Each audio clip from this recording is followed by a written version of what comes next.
Okay, so I really hope that I'm going to be able to get through this case today. I know you guys have been really requesting some more true crime cases, and I do listen to a lot of, murder podcasts, and I watch a lot of murder documentaries.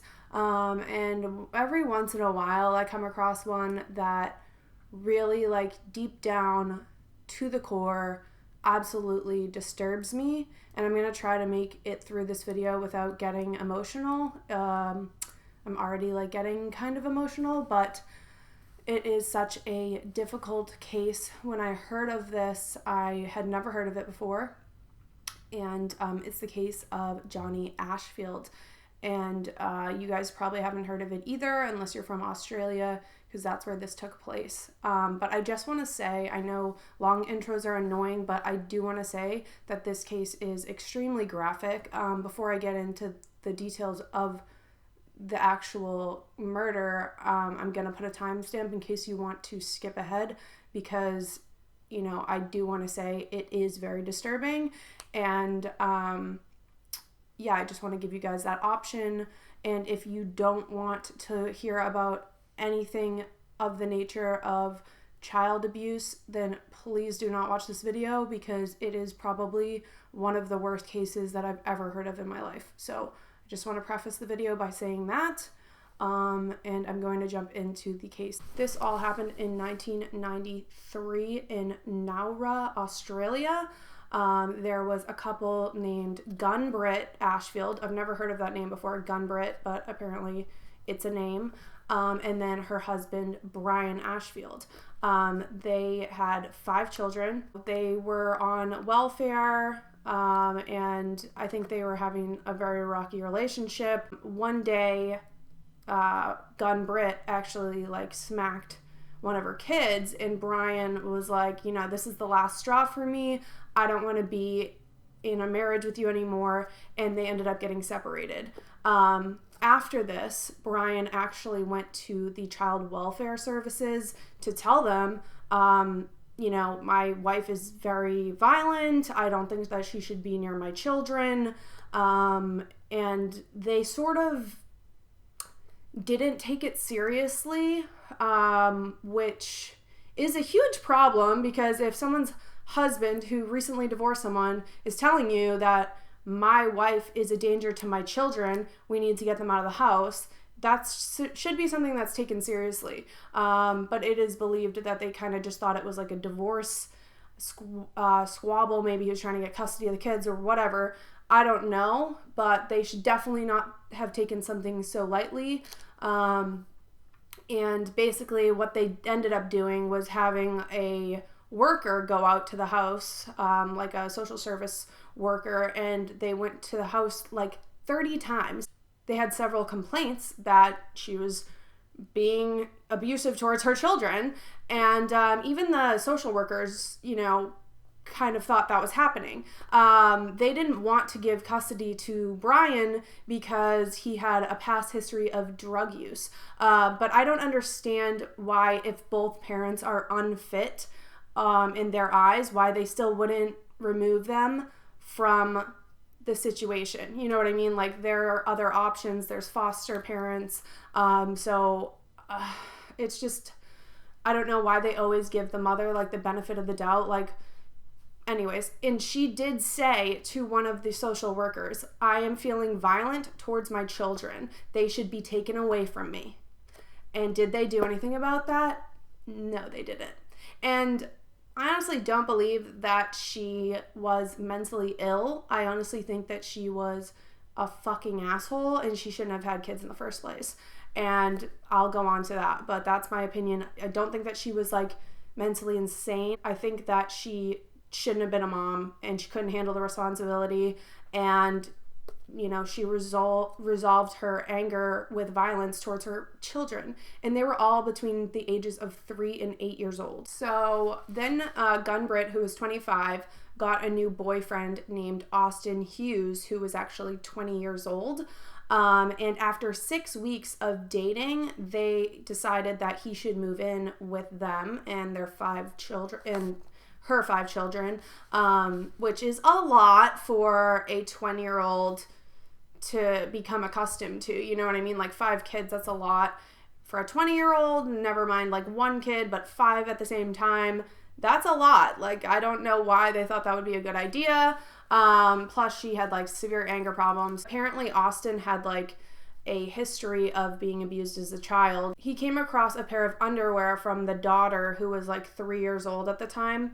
And he found what he thought to be blood on the underwear. So he found the underwear, and he assumed from finding this underwear that with something that he thought and didn't know was blood on it, that the 6-year-old son, Johnny Ashfield, was touching the 3-year-old. They didn't ask him about it. There was no proof that that was going on, and he was 6 years old. And so he tells Gunbrit about this and says, he's abusing, he's sexually abusing your 3-year-old daughter. They waited for him to come home from school.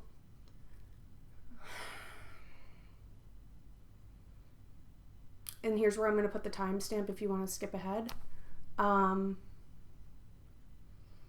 Okay, so they waited for him to get home from school, and they brought him in his room, and they took a phone book that was like a very thick phone book and started beating him with that. And then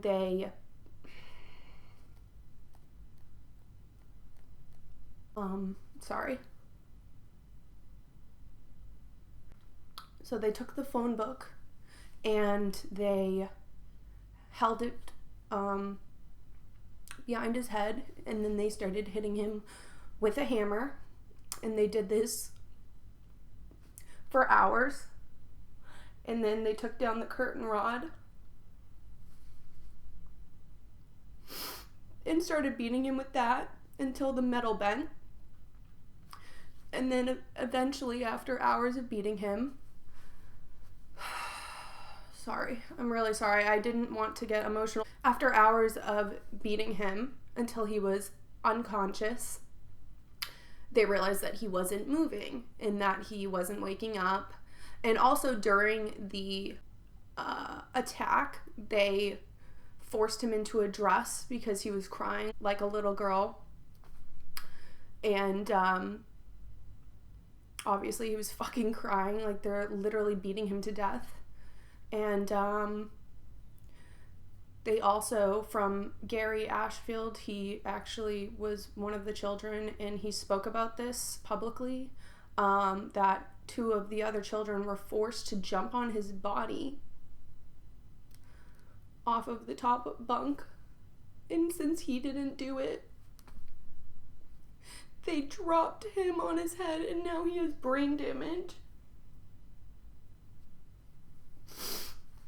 I'm sorry, like, this is the hardest thing for me to talk about. Like, I shouldn't even be filming this, but I just can't believe no one, like, knows about this.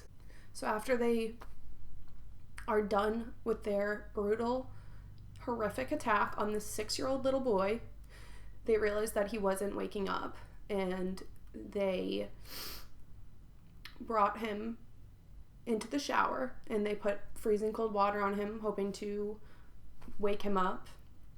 Didn't work. Then they put scalding hot water on him. Didn't work. And at this point, Johnny was in a coma.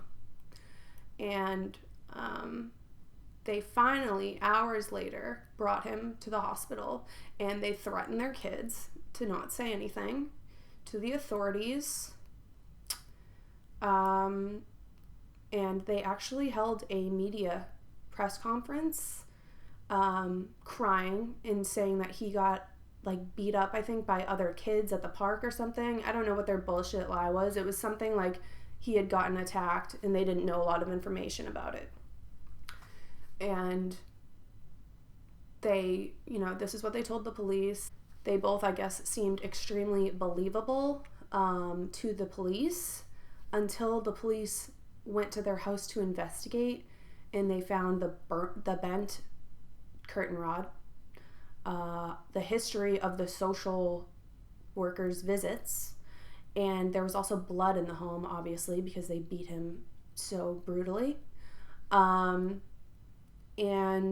they obviously ended up getting arrested. So after all of this, Gun Britt was sentenced to 21 years in prison, to which was actually reduced to 19 years in prison, to which she served 18 years in prison. 18 years for that. And she got out of jail in 2011 and changed her name to Angelique Karstrom. She changed her name to Angelic, basically. Like, what the fuck? Like, she is the actual devil walking this earth. And the fact that she is walking around right now free after doing that to somebody should show anybody who's watching this how fucked up the judicial system can be. Like, I am disgusted. Oh, and the boyfriend who helped with this whole thing, they both did it, by the way. He's also out of jail. He got out in 2009, and he's also walking free. Oh, and the whole time, those 4 kids, those 4 other children, had to watch this, were traumatized by this, obviously, and they have to live with the feeling that these people are out walking around. I just can't even imagine. I can't imagine. My heart goes out to those kids. Like, I know from reading reports and stuff, they were so enraged by this, and Gary actually was trying to push for the death penalty to be brought back to Australia because of this.